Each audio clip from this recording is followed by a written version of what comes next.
Abandon hope, all you who enter here, for you stand in the presence of the monkey fighting king! I had to censor it, so I had to censor it. If I didn't censor it, I was gonna have to work in a bleep, and I didn't feel like doing that this early in, so... That's... fair. Welcome to Under the Bridge, everybody! Welcome to Under the Bridge. I'm Cody, aka the Scarlet Troll.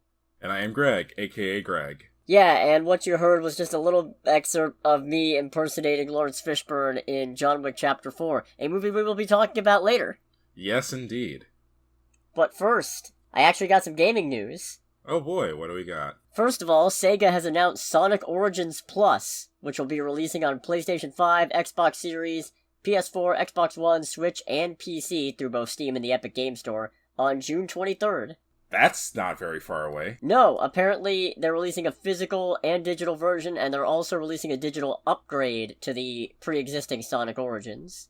And what this is going to do, because Sonic Origins was the one that had, 1, 2, 3 and Knuckles and CD in it, and then they attached a bunch of stupid extra DLC nonsense to it that everybody got mad at, and rightfully so. Yeah, extra stuff I didn't ask for. What is this? We had extreme missions, mirror mode, new character animations, all kinds of stuff, but you gotta pay us extra. Why can't I just buy it as part of it? Cuz. But... you, that's how. Thanks. Sorry. Now I have to add a bleep anyway. I'm here to please. You know what? I might as well just cut out the censoring I did previously. And just replace it with a bleep so nobody knows. Fair. No, I'll keep it. No, the big things that this is adding is that Classic Amy is going to be a playable character in Sonic 1, 2, 3, and Knuckles and CD, and Knuckles will be playable in Sonic CD for the first time. Okay, I guess. Unfortunately, my knowledge of Sonic overall is not the greatest, but this is not like a remaster of like the old games, is it? No, it's basically that. Not really a remaster, it's just them. I guess remaster might be the word. Okay. It's a re-release. And they had paid extra. No, I'm gonna like not approach this any further because I think I'll get mad. No, get mad! It was a stupid idea. Yeah, I just realized what I was getting ready to say. It's like, no, we're gonna get mad too early into the recording. We're not gonna do that. You just want to play old Sonic games? Cool.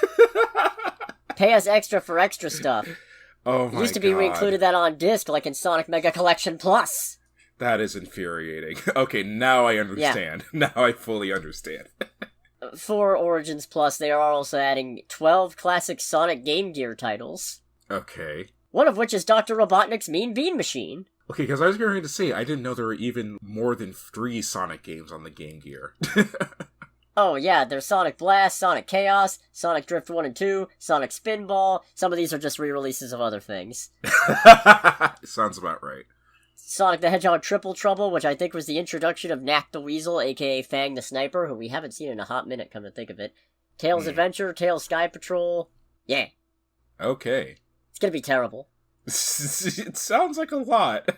It sounds like a lot. It sounds like all they did was just blow up the emulator. So it sounds like they're gonna look like poo. Unfortunate. But, hey, whatever. Classic Amy is a big deal. Because she was never playable in any of the older classic Sonic games. Not the main ones, at least. Like she was just an NPC? Yeah. Oh, okay. Now everybody's kind of curious since other Sonic games with the 2D platforming have brought back Super Tails and Super Knuckles to an extent. Are we finally going to get Super Amy? Probably not, but...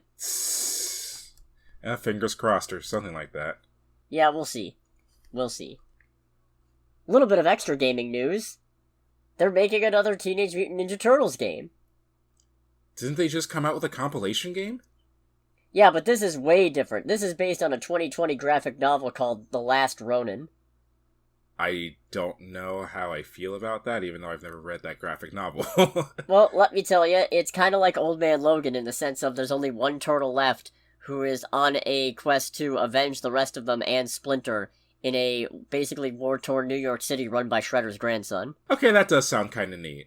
Yeah. It sounds a little neat. I'm not gonna say who the last turtle is because it was kind of a mystery in the course of the thing, but and it was only a 2020 comic, so I don't want to, It's new enough. It's new enough. IDW published it. Check it out. Okay. I'll have to because I haven't yet, which I probably should have done before telling people to check it out. But you know what? Keep supporting comics.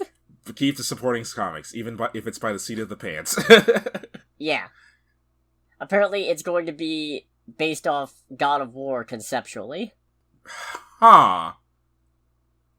Okay. Huh. I'd go for Turtles Beat 'em Up. That's an interesting inspiration for the gameplay design. Okay. Alright, then I guess I am a little bit interested. As long as it's not PlayStation exclusive. Yeah. Let's hope they don't take that much from God of War. Aha. But no, it's interesting when I think about it, because one of the things of The Last Ronin, and one of the reasons why the Turtles' identity was a mystery, was because they were using all 4 weapons. So, that could very easily be a thing in the game where it's like you level up specific weapon types and you get to do crazy shit with them. That sounds like fun. Yeah.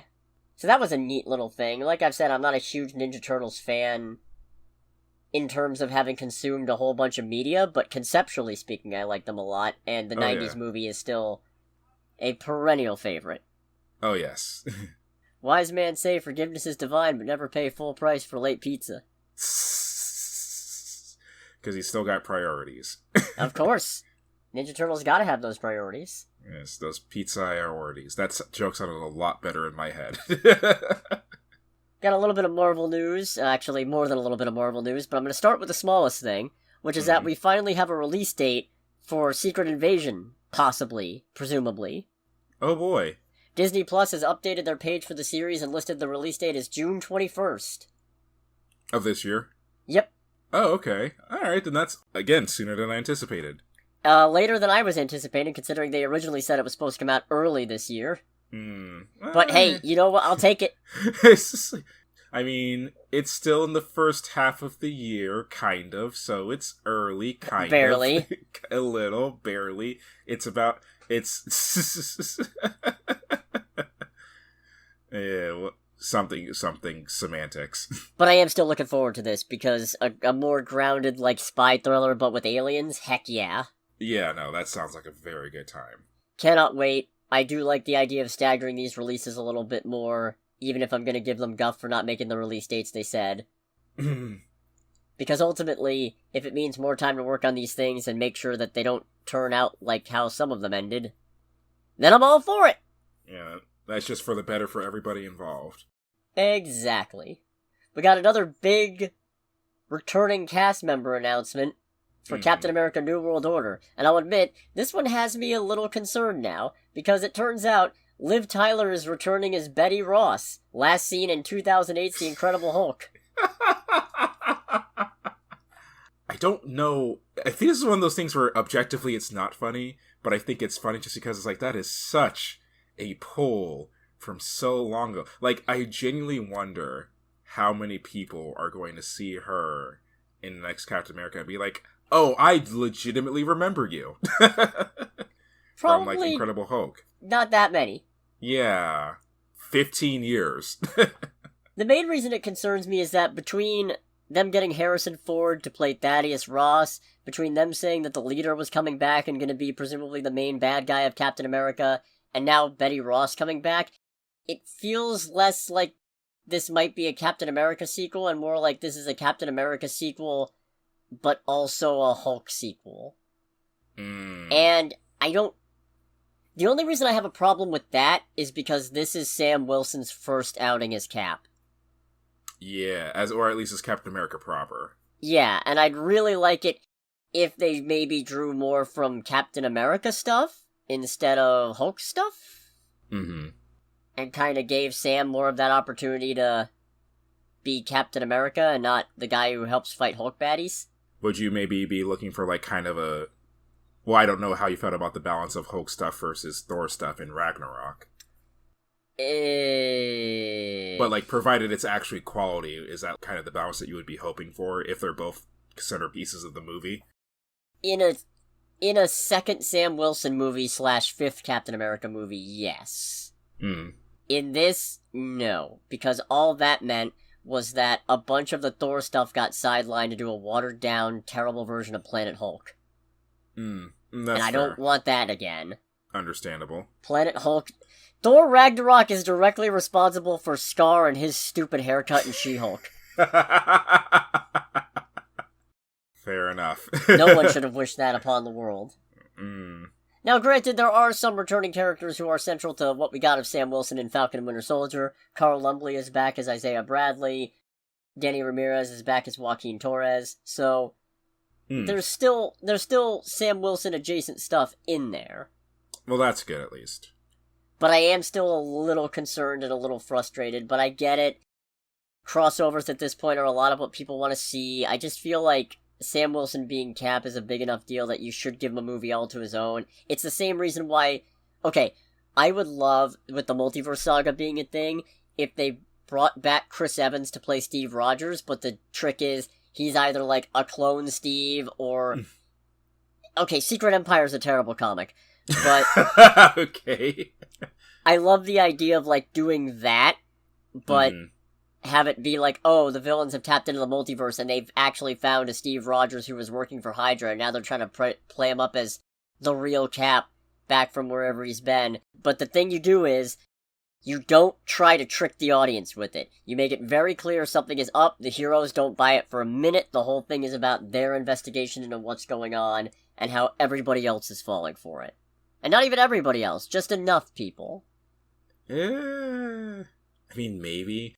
The unfortunate part of that is that you're still pulling a lot from Secret Empires. Yeah.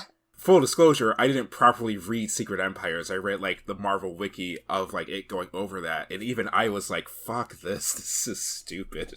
And again, I wouldn't want that for Sam's first Captain America movie. Yeah, I mean, if there's anyone who could maybe make it work, it is Marvel Studios, especially after, you know, how they handled Civil War in the movies.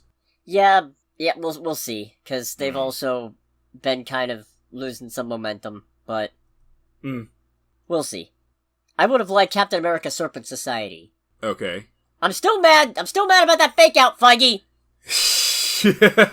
You promised me a Serpent Society movie, and boy howdy, I want a Serpent Society movie! Give me all the snake-themed supervillains you want! All the snakies. Soft reboot the hell out of the Netflix verse. Bring back Bushmaster, bring back Cottonmouth, bring back Diamondback. Yes. Add Puff Adder in there. Constrictor. Who is Puff Adder? And is there one? I know there's a Cobra. There's also a Fat Cobra, but he's unrelated. There's a Fat Cobra. There's a Fat Cobra, but he's unrelated. Yeah, no, he's some kind of like sumo wrestler or something. He was in Hit Monkey. Oh, okay, that's fair. I still haven't watched the original Hit Monkey Although series. I think he might also be a champion of one of the 9 heavenly cities in the Iron Fist mythos. I don't really remember. Okay, as I say, I still haven't watched the original Hit Monkey, so that's fair. Point is, he's not really snake themed, but hell, you know what? Steel Serpent, go for it. Viper, I don't know. Is there one named Copperhead, or is that DC? I think that's DC. Point is, all the snake villains you want. Give it to me.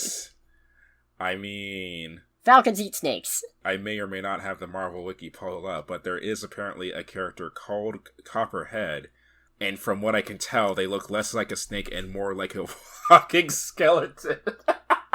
Alright. No, and it's really funny because... Famously, snakes don't have skeletons. I'm laughing because I'm looking at the page on the Marvel Wiki, and it has, like, a picture of him in one of the comics, and it's him holding, I'm assuming, his helmet, and him just saying, I am dead. Wow. And I shouldn't laugh at that, but it is really funny. It's like, because I think it's supposed to be, like, more menacing than it is, but in my brain, the way it's just like, whoa, shit, I'm dead. Sorry about that. No, that's fine. So,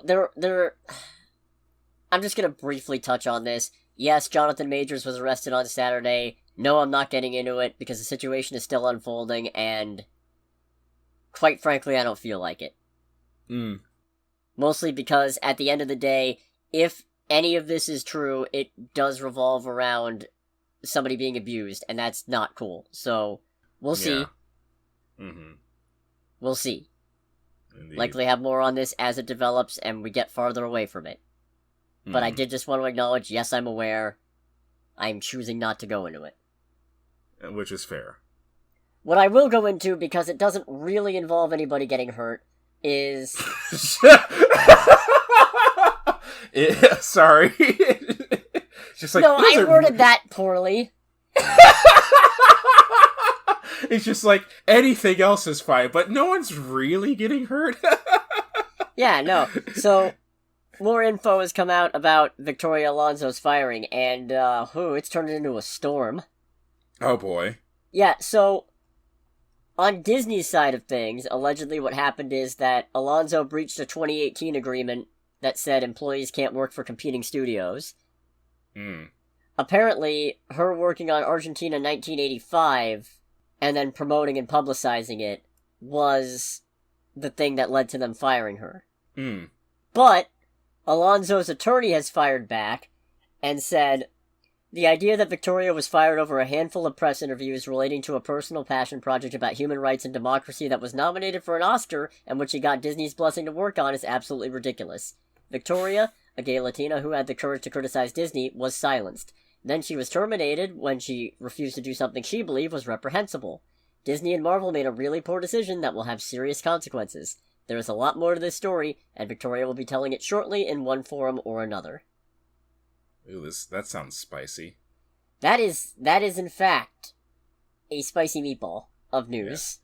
Yeah. And very unfortunate, all things considered. Oh yeah. But still spicy. Doing a quick search of the movie in question, it's like, okay, if it's a competing studio, because I guess it was produced by Amazon, but it also has a box office, apparently. How that gets calculated, I have no clue. Like, it has a box office of literally, like, $900,000. Which, if that is really, like, what broke the camel's back, that is monstrously shitty. Well, going further into it, the Hollywood Reporter article also points out that one of the things that may have gotten Disney executives mad is the fact that her promoting that took time away from her working as president of physical and post-production, which may have been partly responsible for some of the movie's effects turning out the way they did. Okay. Basically, like, we had a lot of deadlines and we really had to push stuff, and it doesn't help that the person in charge of all this was off doing another thing. I mean, on one hand, yes, I do get that. On the other hand, if the quality of, like, that side of your movies is so heavily tied to the one person, and yes, I acknowledge that I am talking about the person who's in charge of making sure that everyone does their job correctly, part of me goes, okay, I don't think you can pin all of that on just the person in charge. Oh no, definitely not. Yeah, I feel like there's a much more... The problem at that point, if that's really that much of an issue, where the person being gone for a relatively short amount of time ends up making, like, your effects look bad, it's like, okay, some of that lies pretty deeply on the people who also work on that. You can't just throw the head of that department under the bus, like, completely. True. Yeah, we'll see what happens with this one. It's also still unfolding. I just felt more comfortable talking about it because, again, yeah. Yeah. I mean, it's unfortunate, but it's very spicy. Oh, it's incredibly spicy. Hmm. I feel like my ears are about to explode from sheer spiciness. Oh yes. And the drama does not stop there. Oh boy. Yeah, this one wasn't reported by the trades, and ordinarily I wouldn't bother with it, except apparently Zachary Levi confirmed it. Okay. Dwayne Johnson kind of sabotaged Shazam a little bit. Really? How so? According to the Wrap, and again, verified by Levi, who responded to the article with, "The truth will set you free." Ambiguous. Johnson vetoed Zachary Levi cameoing in Shazam in the post-credit scene, which makes it sound like what was supposed to happen was, instead of getting Henry Cavill Superman for God knows what reason other than The Rock just wants to go, yeah, I'm fighting the biggest, baddest guy in the yard other than me, It would have been Shazam. You know, Black Adam's arch enemy. Yes, very much so. But, apparently, since he was a producer, he had the ability to veto that, And his power might have gone even further because apparently he was also able to block Justice Society members from showing up in the post-credits of Shazam! Fury of the Gods.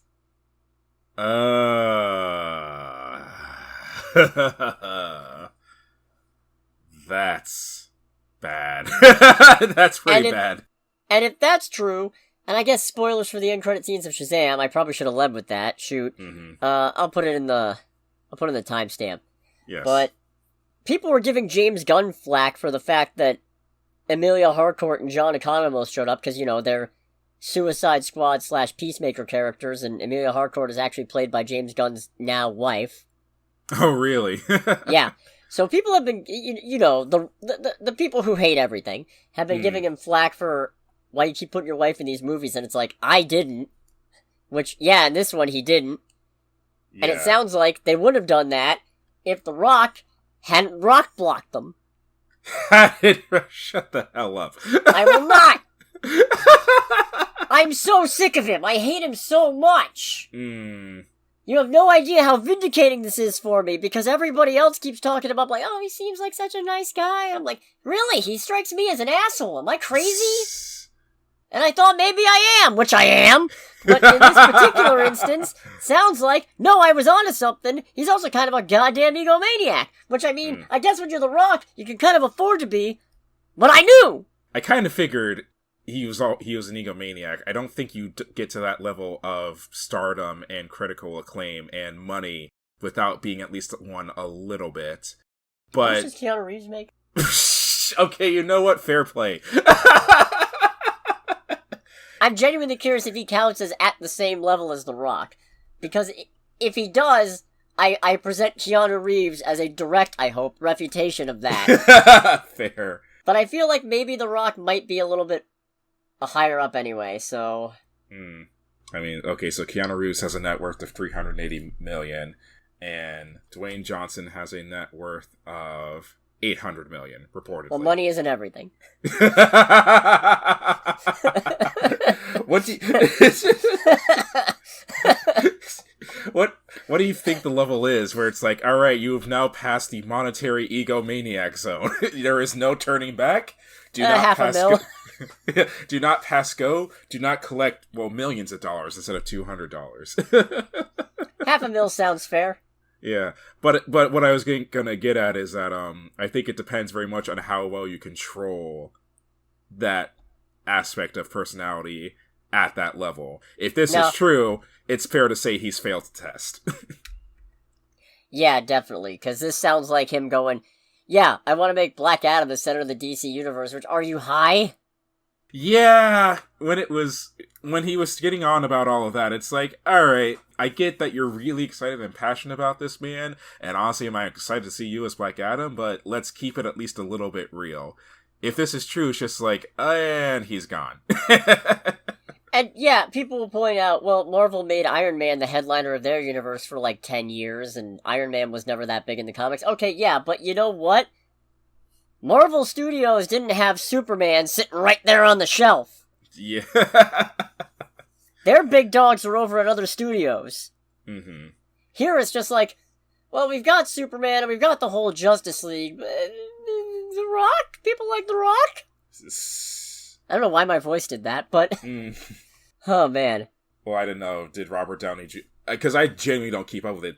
Did Robert Downey Jr. do any weird, crazy, egomaniac stuff during his time as Iron Man? I don't think so. Okay. Then we're already, like, on a slightly better foot in that case. True. Anyways, I think that's enough juicy drama for one day.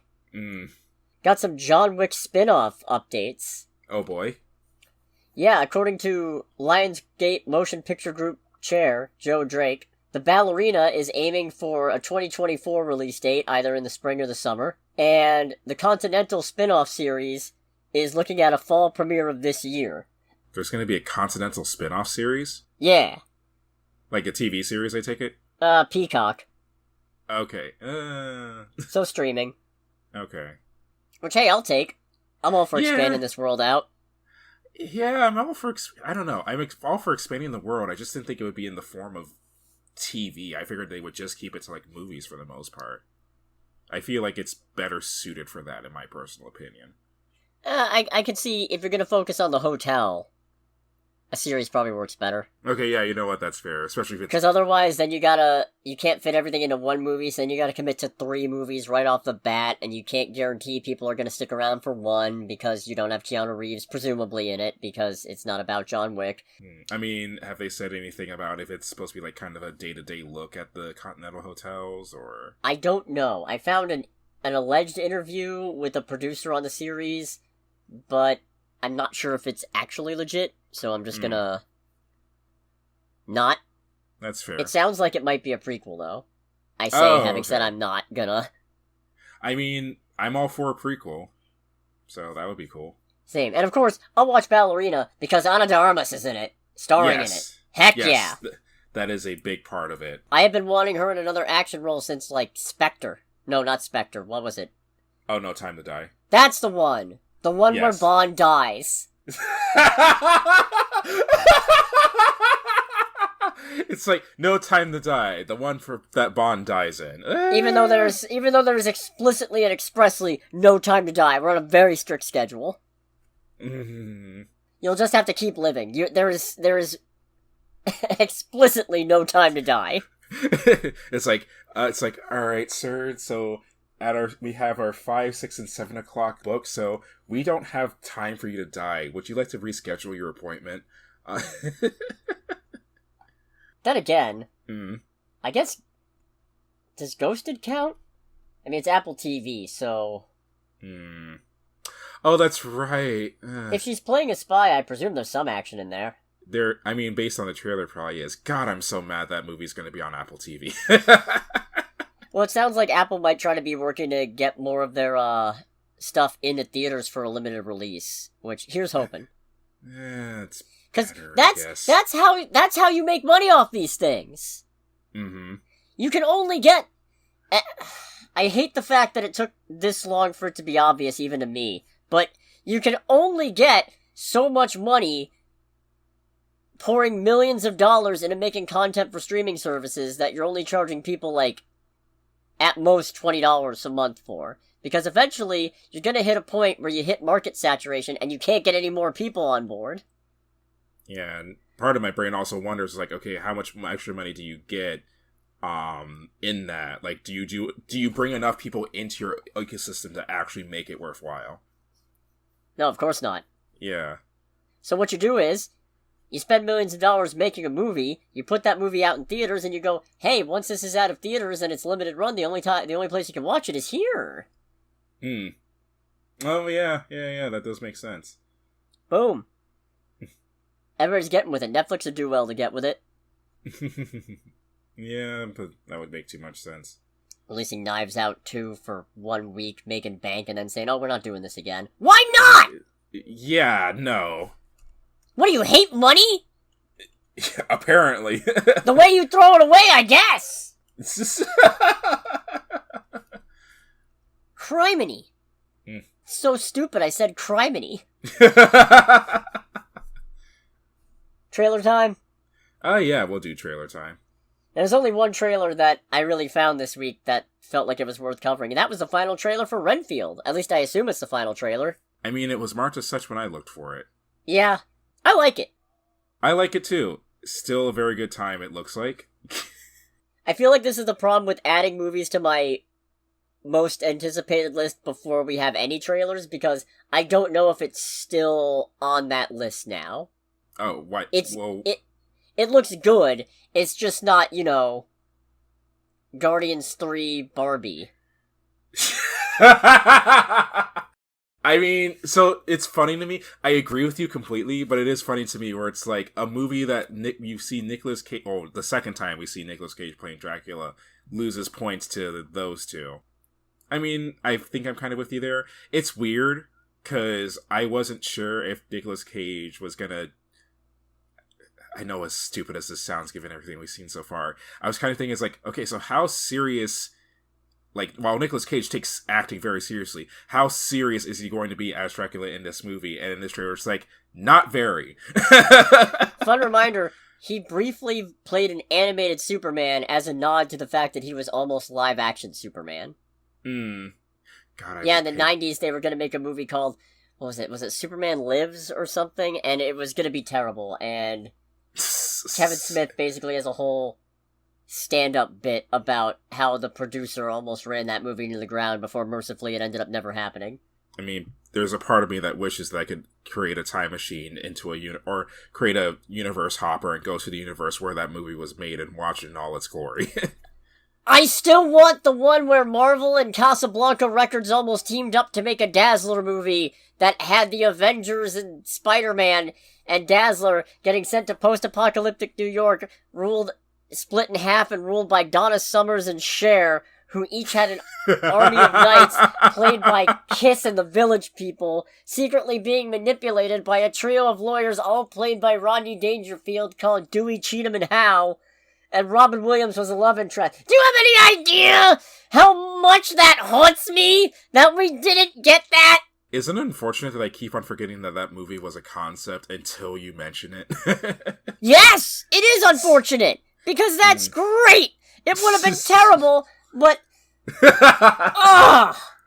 And I can't even have it on my shelf because it literally doesn't exist. It never got off the ground. The project falling through took that from me! Stole that from me! Killed that from me! Is it I mean, God almighty, I want to, fire back, but it's like, no, thinking about it, this is the most Cody movie that I could possibly think of. Yeah, anyways, that's enough John Wick references from me. Renfield looks good. Yeah, I might have to cut that whole bit out, because that was just fucking nonsense. Nonsense on this show? Oh, perish the thought. Oh yeah, what am I talking about? Anyways, no, this looks good. I like that for as powerful as Dracula seems to be, it seems like they still kept that he has a weakness to sunlight, and therefore they have to stop him before sundown, because presumably he's busy hiding. Yeah. And obviously you have the word of the most trusted institution on the planet, the Catholic Church. Big laugh. Well, I remember that trailer. I'm pretty sure played in front of us seeing John Wick, and when he said that, I think people around us started laughing. I was just like, "Yeah, he's gonna die." It's an old joke, but it checks out. Yeah, but it does check out. It's interesting how even for a Red Band trailer, the effects for the blood and whatnot are so completely ridiculous that it doesn't totally check me out of the whole thing. Yeah, no, because, that's clearly fake, but it's also still uncomfortable. Yeah, it is. Although I did kind of feel with, Awkwafina's character saying, you know how, people go through bad things and they go, sorry, I've had it, way worse. This is my way worse. Everything I like you that. just did. Yeah. He's like, this is my least favorite part of the job. It's like, so, I bet. It's like, so this has happened before. How many times? How violently? Where are the bodies, Renfield? You look like you've done this before. Oh, man. No, I'm still looking forward to this. It's just maybe not in my top 5 anymore. Yeah, which is fair. So this weekend's box office is kind of crazy. Oh, boy. Well, first of all, we did in fact see the highest-grossing domestic movie this weekend, because it was John Wick Chapter 4. I was gonna say, I'd be shocked if we didn't. Yeah, it took in $73.8 million domestically for a $137.8 million worldwide total. That's against a $100 million budget, so it's off to a pretty strong start. Still has to make up its marketing, of course, but we'll see where that goes. Word of mouth is very good, so yes. That should hopefully help it keep going, even though Dungeons & Dragons and the Mario Brothers movie are coming out. Oh god, that's right. Yeah, that's a 1-2 punch. I don't envy anybody else on this list. Yeah, no. Except the ones who have already made their money. Like Creed 3. Okay.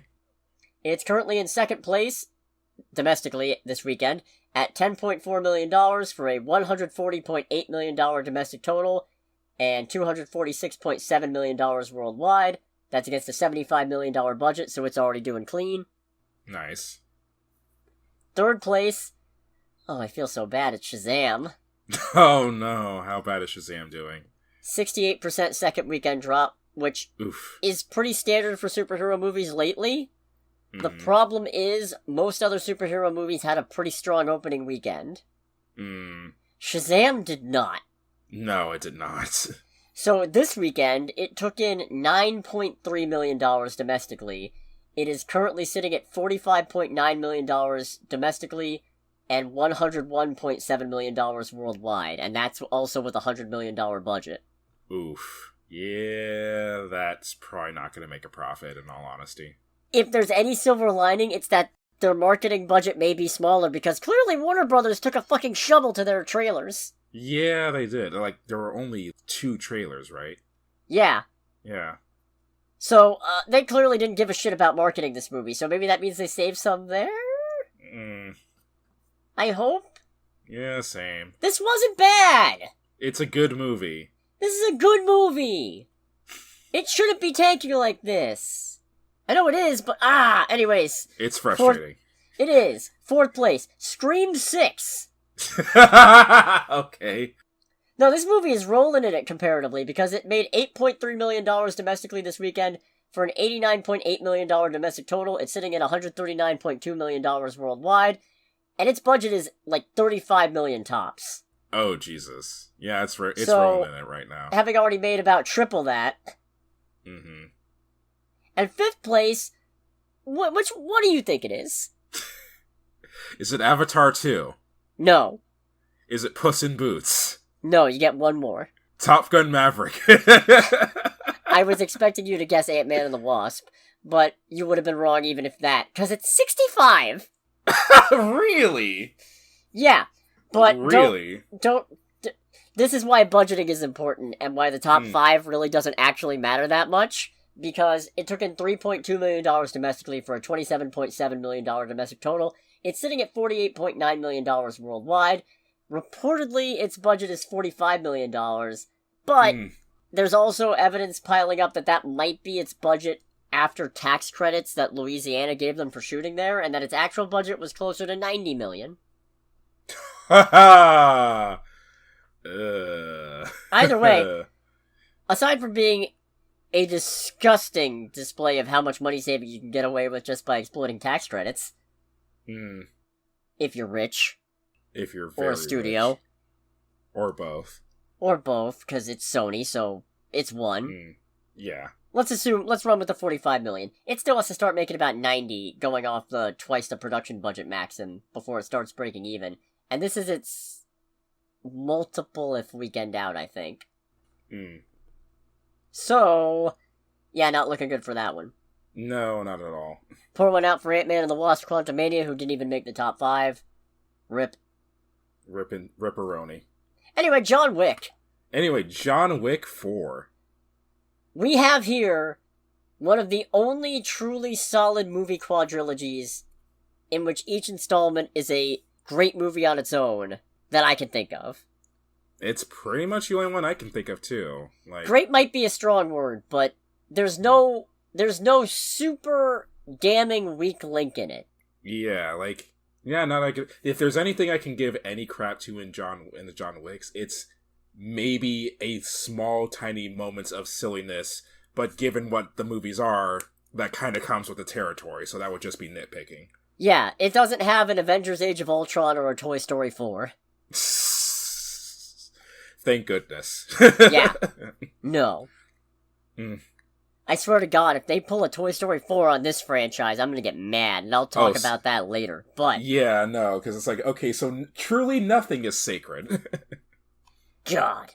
So, short story long, John Wick is still trying to deal with the entire High Table, apparently, and in response, the High Table appoint this one guy, who's played by Bill Skarsgård, to basically represent them and unilaterally act in order to deal with John Wick, and he starts going on a rampage against pretty much everybody who's ever helped Wick, kind of like the Adjudicator in John Wick 3, but worse, and even more of an asshole. Because now he's doing it after the High Table has already mended fences and pardoned some of them. And that includes sending Kane, a blind assassin played by Donnie Yen, after John Wick, who was apparently a former friend of his. And John has to figure out, once again, how to stay ahead of all this and try to find a way to get out from under the High Table's rules. And it's so much fun! It's very fun. Everyone's very fun. Bill Skarsgård is very fun, although I do feel bad to an extent because when he first showed up, even in the trailers and all that, I kept on thinking, because of how my brain works, why does he look like a tall version of Dutch race car driver Max Verstappen? Because if you look up a picture of Max Verstappen, I feel like it's uncanny. Hold on a sec. I couldn't spell Verstappen. I guess I can... Oh, this the Wikipedia picture, yeah. No. Yeah. No, that's just him. Yeah, it's so unfortunate because the man kills it as the antagonist, but it's like, Max Verstappen is blonde and is taller now. What the fuck is this? Oh, man. No, everybody's great in this. Hiroyuki Sanada is great in this movie. Yes. I cut out the thing that might have been a spoiler. Hey, there we go. Nice job. I know one of the things that got a lot of press was when it was revealed that, and I'm probably going to butcher this woman's name, Rina Sawayama was playing... Pretty close, I think. Yeah, was playing Hiroki's daughter. Hiroyuki's daughter, sorry. Hey, I almost got it. Yeah. And I guess this is like literally her first ever movie role ever. Really? Yeah. She knocked it out of the park. Yeah, I agree. She did great. Donnie Yen, of course, kind of a show stealer. Oh, Jesus. Fuck off. Love to see it. Yes. And of course, Ian McShane, Keanu Reeves, Lawrence Fishburne, Lance Reddick, rest in peace. They all bring their A-game. Yeah. As they always do. Why does it feel like the two roles that I'm always like, yeah, this is what I think of when I see Donnie Yen, are both him playing blind people. Right? Because it's this and Rogue One. Which is a shame because I know he's a great actor, but still. No, I mean, Rogue One was a good movie. Mm-hmm. That was a good role. This one's better, though. Oh, 100%. This one's, like, much better. Yeah, so, okay, I think the most amazing thing about this movie is... You remember how I praised the Batman for not feeling necessarily overly long, except for, like, one point where I felt like it started dragging to check my phone? I didn't check my phone once for the time during this. Yeah, no. I got very scared when it was revealed that the runtime was, like, roughly 3 hours.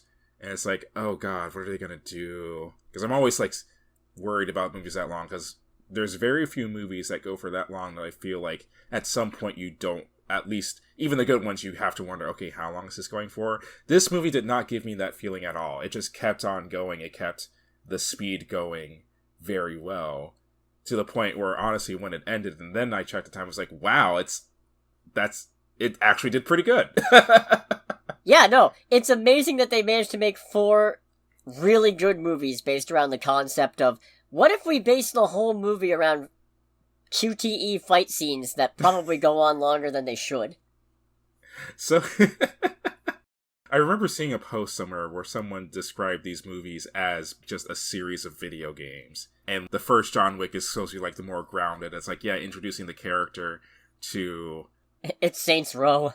Yeah, it's Saints Row. And then it's like you get to 4, and while there's none of this in the movie, it is the equivalent of, okay, now like you're fighting like space aliens and shit, and you're doing the most ridiculous shit ever because you're expected to at that point. And John Wick's the president. And John Wick's the president of the United States. Yeah, no, I am still astounded by these movies of ability and like the ability of the writers and ever to take someone who is objectively an awful human being and make him not only sympathetic, but you're willing to root for him the entire time. I still am always impressed that this series managed to accomplish that so well. Right, because John Wick is not a good guy. No, he is not. Like, he's a right bastard, actually. Yeah, and like, in the first movie, it establishes very quickly, it's like, no, this guy is not a good person.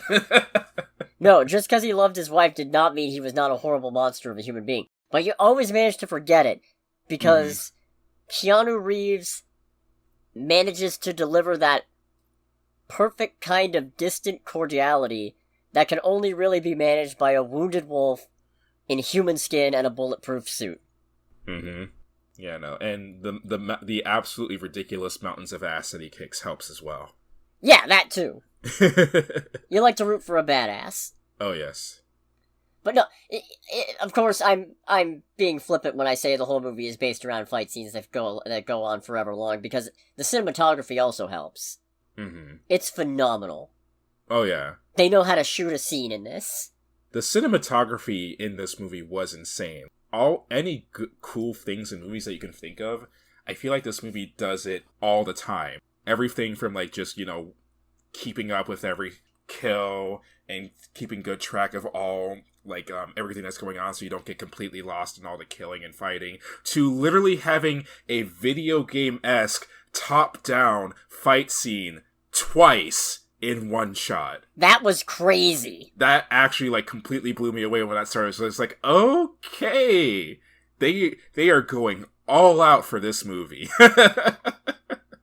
But no, I cannot understate how important it is that this movie, all these movies, you can follow the action very well. Oh, yeah. There's never really a point where my brain goes, wait, what was that? What happened there? Because it's all just, it's so well executed, and it's so well performed, and it's so well shot. It's magnificent. I think at this point, the only thing that, like, for the longer fight scenes, while all of them are so good, the only thing that gets me is that for the long ones especially, there's usually a certain point in my brain that goes, it's like, okay, where are these other guys coming from? How many guys do you have? And why are they even trying? Like, they literally just watched 30 of their friends be blasted over, like, a 10-minute time span, and are like, I'm gonna get him! No, I'm gonna get him! No, this time I swear we got him! Like, it's like the enemies that you fight in, like, video games when you're, like, at the end level, and you're maxed out, and you're, like, grinding to get something, and you just fight the same guys over and over again. I feel like at some point, someone just has to actually walk in completely off the cuff and be like, why are you guys even trying? He's killed you so many times before. I will say, in their defense, I can almost see it because A, there's millions of dollars on the line, and B, if you just watched a guy fight 50 guys, all of whom managed to get at least, like, almost some licks in, or at least, you gotta imagine at a point, like, he's gotta be getting tired, right? Yeah, no. So, I could see every single one of them being dumb enough to be like, this is the point. He's finally worn down enough. Let me get him now. I got him now! Yeah, it's like, and dead. What a time. I was talking up Donnie Yen, but Shamir Anderson as Nobody is also great. Oh, yes. No relation to the Bob Odenkirk Nobody. That was the first place my brain went. Yeah, no, he kills it, both literally and figuratively. Oh, yeah. Stylish as heck, which I'll get into a little more later. Oh, yeah, 100%. I like that the serial escalation for this does not feel suspension of disbelief shattering. Because this started out with just a guy avenging his dog against some gangsters. Yeah, against some gangster who did not know the shit sandwich that they had just eaten. And now it's basically waging a one-man war against the shadowy overlords of the criminal underworld. And yet, at no point do I stop and go, how did we get here? So one of the things that kind of made me think about that was, and one of the things that I feel like doesn't get enough attention in these movies, is the general world building, and how they do an exceptionally good job of just kind of getting you to subconsciously accept it. Like, shadowy criminal organization that's, like, well connected and has, like, teams all over the world who just keep tabs on, like, bounties. You've got multi-million-dollar hotels that are, like, fronts for this criminal organization, but still operate as normal hotels from regular people, at least as far as I'm aware. You don't go, wait, but how did it get here? It's like, oh, this is just how it works. All right, that's neat. Because it's so well put together that it doesn't, like, do anything that immediately takes you out of it. And they also, at the very start, set up with how dangerous John Wick is, and with Officer Jimmy just staying out of his way. You easily set up and bypass the question of, well, why don't the cops do anything about it? Bitch, you think they want to? Yeah, like, the cops know, but the cops also understand. I think one of the things that doesn't get, like, talked about, but is, like, at least implied, is that for as powerful as this criminal organization is, they don't want to bring unnecessary attention to themselves, which would mean they don't want to harm civilians or get into it with police if they don't have to. Yeah. But with that, everyone else is also well enough aware of how powerful they are. It's like, all right, if you don't make life difficult for us, we won't make life difficult for you. Let's just leave it at that. Yep. Once again, some very stunning locales. Oh, God, all the locations are gorgeous. The Osaka section of the movie especially is like so pretty.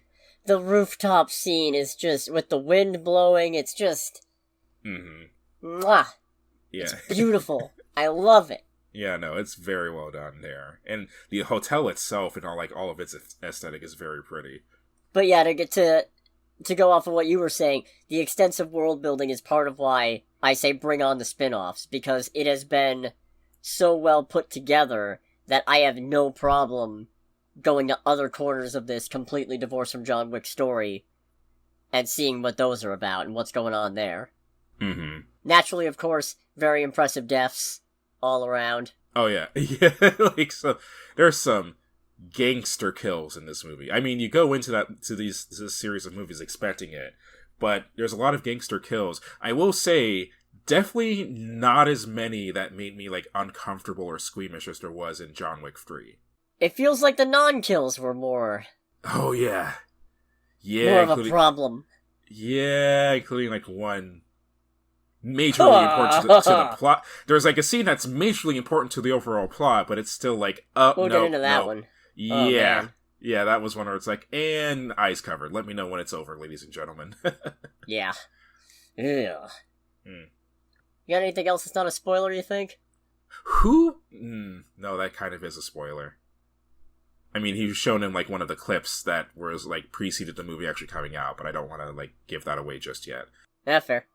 Yeah, no, I nothing else that I can, really think. Oh, soundtrack is amazing.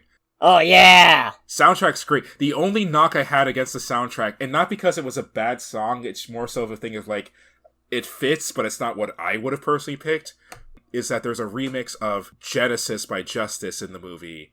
And it's it's one of those things where it's okay, it's used very well, and the scene it shows up in, it's good, but it's not my personal pick. It was kind of oh, this seems kind of dated for this movie. I mean, they did throw a few golden oldies into it, so... Yeah, fair, but, well, I guess it's I'm more I can do a better job forgiving golden oldies than 10-year-old electronic music, I suppose. Yeah, I guess. But otherwise, the soundtrack for this movie is amazing, and that is banking directly off of watching Nobody and just hearing that movie's awesome soundtrack too. Also very good. So that being said, ultimately, definitely go see this one. 100% go see this movie. It's a very good time. Totally worth it. Probably my unironic favorite movie of the year so far. Mm-hmm. Got 2 categories. Well, I really liked Blood and Honey, but it's hard not to argue that I don't like Blood and Honey for the wrong reasons. Fair. That is not a good movie. No. That is just a wildly entertaining movie. This one I like, and actually would watch again multiple times, because it's a good movie that I enjoy, and not just because, you know what, I could use a laugh, let me put on Winnie the Pooh Slasher. So Fair. Anyways, if you don't want to get spoiled on John Wick Chapter 4, make sure to click away, because we're getting into spoilers in 3, 2, 1. So I noticed this one didn't have a subtitle, but I guess they could have called it John Dies at the End. You know what? To be completely honest, I didn't think they were going to actually do that. Me neither! I didn't think they'd have the balls! But I'm glad that they did. They did it in a very final way, too. Because it's the entire thing that this man has been going for in this entire franchise is just to return to some form of peace. And it is a thing of okay, there is no better peace for this man that I can think of than having his ties with the high table, with the criminal underworld, completely cut away and just not having to deal with any of that shit anymore. But considering who he is, it also makes sense because it's alright, even if he gets away from that life, there's probably still at least one vengeful motherfucker who's gonna come after him. So it's I can't think of anything for John Wick that is more peaceful and more final than him succumbing to his wounds in a beautiful backdrop of the hills of Paris, thinking of nothing but his wife. That was very nice. And like, he doesn't even have to say it. Like, from everything that's shown, from everything that's inferred, and from everything that's said by the people related to the High Table, it's like, no, he's good. He is done. We have no reason to fuck with him anymore. Yep. And he can finally, for the first time in fucking years, actually relax. And going off what you said, I would say years, because, to be fair, this whole thing takes place over the span of, like, what? Maybe less than a year, probably? Yeah, that's fair. Might only be months, come to think of it, because 2 and 3 are pretty much back-to-back. That is true, yeah. But anyways, I think it also really feeds into what you were saying about how an important thing that the John Wick franchise does is they don't really let you forget that John is a bad guy. Or at least has historically been a bad guy. So him getting to cause all this death and all this chaos and all this turmoil, and then turning around and going back to living his life in another luxury house, would not necessarily feel right. It would feel earned, but it wouldn't feel right. Yeah. So he still has to pay for all the stuff he's done, and ultimately he pays for it with his life, but he does get to do it on his terms in a satisfying way, and even free Kane from the shit that he's up to, and he's forced into. Yeah, because it's like he feels like in doing that, because of how arrogant not Max Verstappen is. Stop it. No. Everyone basically takes full advantage of how arrogant that motherfucker is, and John Wick uses it to kill him in the most just satisfying way possible, because the entire time, this dude that's like the head of the High Table, whoever he is talking about rules and consequences of, like, even though he is also a raging egomaniac, even he's like, oh wait, no, this is a golden opportunity that I can't pass up. Oh, no. And I called it immediately, because when John gets shot the third time, I immediately noticed, like, he didn't shoot Kane. Nope. And it's just like, where is this? Oh, no. When he goes, as the sponsor, I will have the final shot. I was like, you dumb motherfucker. I like that the Marquis de Gramont was so arrogant and had his head so far up his own ass that even the guy who's supposed to be enforcing his rules is just like, you're a fucking idiot. Yeah. Not in so many words, but the air is there of, you're a fucking moron, and if I didn't have to do what you say, I fucking wouldn't. But also, you're doing this in the stupidest way possible when your inevitable comeuppance arrives at your doorstep. I will not turn it away. Rules. And it's like, you arrogant idiot. It's like, what? He didn't shoot. Just looks back at John, and John just goes, consequences. Bang! And it's just like, ah. And then Clancy Brown, the Harbinger, which, oh man, so good. Just, gentlemen, this is our business concluded. And then everybody just packs up like it's a catering thing. Back it in, boys. We've got Krabby Patties to sell. Yes, indeed. Mr. Krabs, what did you get here? This is my side hustle, SpongeBob. SpongeBob me, Bob! I'm an assassin! Or I'm the middleman to a group of assassins. Oh, man. No, that was really good. I will say I'm a little frustrated because it also feels like they played it just ambiguously enough that maybe that even if Chad Stahelski didn't want to come back, if Keanu felt like doing it again, they could still bring him back, because you don't see the point where he dies, and when the Bowery King asks if Winston thinks he's in heaven or in hell, he just laughs, which might mean neither.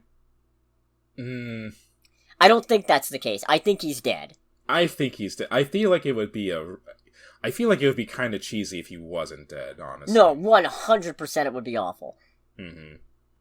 I just wish it had been a little more definitive. Yeah. If only for the purpose of assuaging my own fears, you know? And it's not to say I wouldn't hate a John Wick 5, I guess. It's just like, this is just a really good, really solid, really satisfying ending, and it sounds like this is where Chad and Keanu want it to end. So it's like, yeah, just let it sit. Yeah, just ride this good high that you've got going right now. But I'm too used to action movies doing death fake-outs to take it seriously without seeing the moment where the light leaves his eyes, you know? Off topic, but it reminds me of how when we went to see No Time to Die, and you're just like, alright, how are they gonna get him out? And they landed a missile on his head. Yeah, he's dead. Oh wow, he's dead? He is very dead. But they said there was no time to die. It was the theme song. It's like literally tomahawk missile lands on James Bond's head. It's like, oh, how does he survive that? Bond, we gotta go. There's no time for this, man. So, nobody gets his hand impaled. Yeah, he does. And this is, okay, you know what? This is part of why I like how dumb they set up the Marquis de Gramont, because there's a whole bit where he manages to find John Wick back in Osaka in the first act of the movie, and then lets him go, because the bounty's essentially not high enough for him to think that it's worth it yet. He then goes to the Marquis de Gramont and says, hey, I tracked him down once, I can do it again, so if you want, I'll kill him, but you gotta make the bounty 25 million now, and then 25 million to get paid into my 401k after this. And the Marquis is like, yeah, sure, let's shake on it, and then pins his hand to the table with a knife, and is like, you can either pull out the knife and show that you're only committed to yourself, or you can pull your hand away and show you're committed to the cause, which is what he ends up doing. And it's just unpleasant. It's deeply unpleasant, although it does kind of, I will say, when that whole bit was happening, I was like, oh shit, does he actually have the Marquis, like, on a bit of a pin now? And it's like, no, he does not. Like, this guy thinks he's good. He does later, though. But at this moment, it's like, no, I did enjoy that. Well, gratuitousness I did not enjoy, but I did enjoy the overall, like, setup for it, because it did do a job of establishing, no, you don't fuck with me. Yes, I want this guy dead very badly, but that does not mean you get to fuck with me. And it's like, alright, we're very deeply, as deep as this knife wound, establishing the power dynamic. And then the Marquis keeps fucking with him. Like, first it was 25 million to find John Wick, and then it was, okay, now you have to kill him, or else you don't get it. And then at the same time, every time the bounty amount goes up, the Marquis, or every time the agreed upon amount between the Marquis and nobody goes up, the Marquis ends up raising the bounty to that amount as well, so everybody else knows about it. Honestly, by the end of the movie, it's so good because nobody is actually resorting to taking out other people trying to take out John Wick just so he can gouge the price higher. Frankly, by the end, though, I probably would have just been like, wait a minute, because he does point out, at this point, you're in genuine trouble if he makes it. Yeah. So I would have probably been like, man, I'm not getting this money from this prick anyway, so what I probably would have done, and I say this as somebody who, you know, wouldn't be in that situation and talks a big game, but probably wouldn't anyway, is I would have let him call, been like, okay, here's what I'm gonna ask you. What is the highest amount? Fear of God for your life, what is the highest amount you would pay to get John Wick dead and out of your hair? Makes the pitch interesting. Let me think about it. Hang up. Because at that point, you're not getting anything from him. God, I feel like that would have been an easy thing to do during the whole, like, video game one-take fight scene.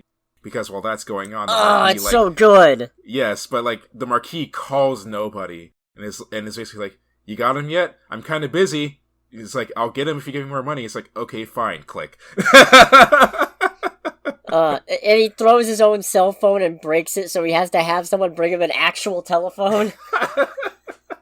What a prick. And I love that, because in my brain I'm going, it's like, if you needed any more proof that this guy is annoyingly high society, this motherfucker has someone whose whole job is probably just to bring him a radio phone. If he needs it. If he needs it, on a gold dinner plate. What the fuck? That's some Samuel L. Jackson having McDonald's delivered on fine fucking cloches and shit. And Kingsman, I'll have the Big Mac. Yes. Although at the same time, that makes me go, does this dude destroy phones in anger enough to where at some you point... have a phone guy on hold? He is consciously gone, it's like, shit, I keep breaking phones. I need to have a golden plate phone guy. Because this keeps on happening. If you break your phone, how do you contact him? And at that point, it's like, look, man, you need to uninstall the numbers that keep on making you rage quit. Yeah, man. Take a break. Eat a Snickers. No, but that Hotline Miami looking fucking top-down scene is so goddamn good with the dragonfire shells and the... Yeah. Ah. Oh, it's so good. And it's like, it's impressive how long it went on for one take. Right? And they do it twice. They give you a breather, and then it's like, and more video Back game to one it. takes. It's Set like more people on fire! And it's like, there's someone who is just like, I have always wanted this. In the corner just being like, this is what I've always wanted. This is what I've seen for this movie series in my head the entire time. It's I forget the actor's name, but it is the meme of the guy very scarily smiling and nodding his head yes. Is that Jack Nicholson? I think so. In The Shining, when he's sitting at the bar? Yeah, I think so. Yeah. Yeah, it's like, it's just that. No, that was good. Hiroyuki Sanada dying was sad, especially because he didn't have to, except... I guess from his perspective, he did. Yeah, that was dumb. It was dumb on his part, because Donnie Yen even goes, look, man, just please take care of your daughter. He's giving you an out. Why are you still trying to kill him?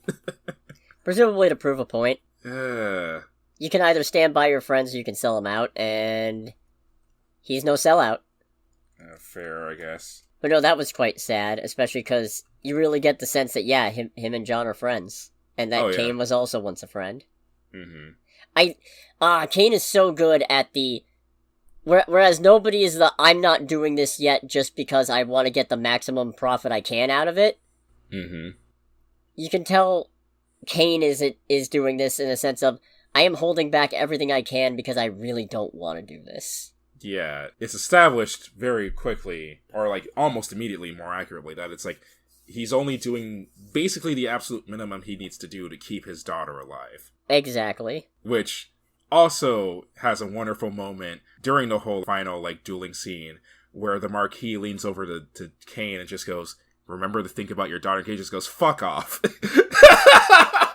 And I'm like, and the Marquis looks at him like, aw, I was like, what the fuck did you think was gonna happen, man? After all the shit you just put him through? The fact that he helps out John at the end is great to get to the duel just so they can try and kill each other properly. Yeah, it's like, I need you to get to the top of those stairs, John. Alright, so Donnie Yen has just become, like, that teacher who's, like, sees the potential in the student, but is just fed up with how much they don't get shit done. He's like, I need you to finish his assignment, John. I like how we're basically jumping all over and talking backwards to this movie. I need you to kill all these hitmen, John. to this weird Justice remix. Yeah.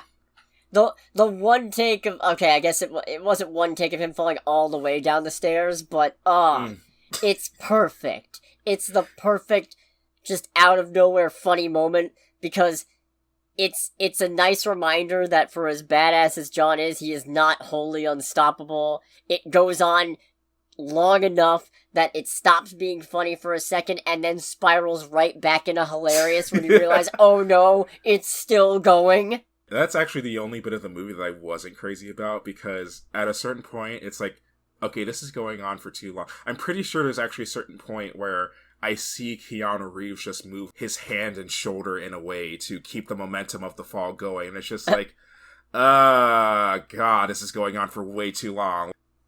I was like, I know what they're trying to do here, and man, I wish I could find this hilarious, but I really can't, sadly. Like I said, up until Donnie Yen goes, I need you to get up that hill, John. Yeah. Another favorite moment is them having to play that German guy's card game. Who plays him? Scott Adkins. Scott Adkins. He fucking kills it. Yeah! Even though that scene was really short, he, like, commanded the attention in that room. But not the respect. Yeah, like, but not the respect, I love that it's the first time you get Kane, Nobody, and Wick all in the same spot together, and they're all... Well, The first time all three of them are together at the same time, in the same place, interacting. And as much as they are all sick of each other, they're even more sick of him. Like, yes. When he pulls up the fifth ace, even Kane's just like, let me guess, he's got 5 aces. Yep, knew it. What a prick. It's like, I knew you were a cheating asshole. And then you feel like, okay, this character is just here to, like, just be a weird comic relief that we can easily kill. No, he kicks John Wick's ass for a good bit of the sequence. The dude's huge, but he understands the meaning of, like, putting all your weight behind the fist punch. He kicks ass, That was crazy. Although, it did kind of get me when he's just, like, at the very end. Like, why don't you just die already? It's just like, oh, and then falls down the staircase. Just to his death. Another unpleasant one. Yes, very much so. And then just the face he makes, like, after it's just like... Yeah. No dignity for that guy's death. Yeah, no, not at all. Oh, God. Why am I blinking on the Lance Reddick? Because he... Yes, the way they just did Lance Reddick. That hits different. Hurts. That hurts so much more. I'm not going to say they shouldn't have, because they had no way of knowing, but... No, they had no way of knowing that he was gonna die, but it's like, man, that scene hits way different now that he's passed away. That was unfortunate. It was very unfortunate, and I feel like, God, that would probably be one of those things where, as horrible as this may sound, if I was, like, working in the studio, I would be like, okay, this is really fucked up. I don't know how we're supposed to deal with this, guys. Because, like, we didn't intend for the man to die. But this is also a really easy way to not have to have him in the sequels. Yeah, and it's also, like, this scene hits a lot different now than we ever anticipated, so is this good or is this bad? I don't know how to... Yeah, it's like, I don't know how to handle this now. I just can't help but wonder what, for the writers of the movie, especially after the movie's been shot, when they announced it's like, Lance Reddick died. Obviously, I imagine they were, like, completely distraught over it. Oh, yeah. But then someone was like, hey, guys, you know that he, like, actually gets shot and dies in the movie, right? And someone in the back was just like, fuck! Oh, man. That is pretty good. Yes. Also terrible, but hey, you know what? When does that ever stop us? It's more so terrible than it is good. Like, terrible definitely oversees it. I would say it's, like, kind of accidentally good a little bit. Look, if you haven't figured out yet on this channel, we like to use humor as a way of diffusing uncomfortable situations. I make a lot of jokes because I'm always uncomfortable. We talked about on the stylishness of the movie and a little bit on Mr. Nobody. This is just something that I picked up on. His gun choice is just like, alright, we've got the old Western dude, because he's got the lever-action rifle that breaks down into 2 pieces, which some of them do. I kind of want to see this movie with my brother-in-law just to show him that. And also, like, the 6-shot revolver and how he, like, twirls it around and all the way. And, of course, the good doggo. Oh, yeah. Yeah. Just, it's like, alright, so we've got a modern take of, like, the John Marston cowboy setup. Because, especially with the whole bounty hunting thing, they did a good job of making him seem like a more modern cowboy. Especially for me at the end where they come across the guy who's been also trying to kill John Wick the hardest, that works directly under the marquee, and just walks up to him, has him at gunpoint, and goes, "You almost shot my puppy," and just, like, takes him out right there. It's just like, as one deserves. As one deserves. The moment I saw that dog, I was like, this is gonna be important. Yes. And then as soon as the dog gets involved with a fight between the main assassin guy and John Wick, I was just like, yep, this is it. You don't hurt a dog around John Wick, you dumb motherfucker. Have you not seen the last 3 movies? See, now, part of me, as horrible as it is, part of me was thinking, it's like, are they actually going to kill the dog again in these movies? I'm glad they didn't. I'm glad they didn't. I'm glad they didn't, but I was just like, that's honestly what I was expecting, and I'm very glad I was not proven right there. Oh, yeah. God, there's so much good stuff about this movie. There is. But they're all, like, little stuff. It's a lot of little... But, you know what? The movie does a good job in having good little things. Yeah. That are all, like, very well done. The bit where Kane first gets the assignment to kill John, and then when he's reading the name on the card that's in Braille, he gets to Wick, and then just goes, fuck you, not doing it. Yeah, he's just like, I can't do this. I've been out of the game for too long. And it's like, alright, the only other smart person in these movies. It's Jimmy the Cop and Kane. Yeah. Because Kane, like, immediately realizes, like, oh, fuck this. He's a friend. And also, he could kick my ass 6 ways sideways to next Sunday. Yeah, it depends on with what. Kane's clearly got him with a sword. Oh, yeah.